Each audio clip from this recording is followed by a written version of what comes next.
एक समय की बात है, परमेश्वर का भविष्यवक्ता एलिय्याह बहुत साहसी और विश्वास से भरा हुआ था। उसने लोगों के सामने ये सिद्ध किया कि सच्चा परमेश्वर वही है जो जीवित है।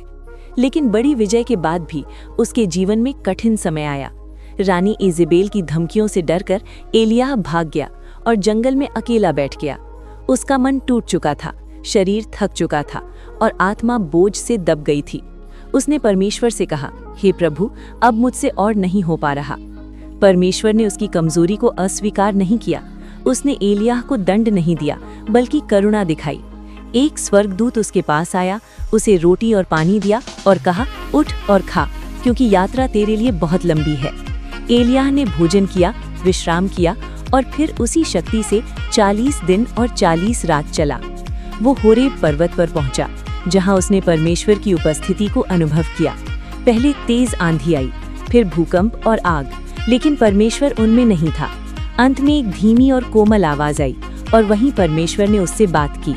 उस आवाज में प्रेम था, मार्गदर्शन था और नई आशा थी। एलिय्याह को समझ आया कि परमेश्वर हमेशा बड़े चमत्कारों में ही नहीं, बल्कि शांति और धैर्य में भी काम करता है। उसकी थकान अंत नहीं थी, बल्कि एक नई शुरुआत थी। सीख: जब जीवन में आप टूट जाएं और अकेले महसूस करें, तब भी परमेश्वर आपके साथ होता है। वचन: जो यहोवा की बाट जोहते हैं, वे नया बल प्राप्त करते हैं। यशाया 40:31।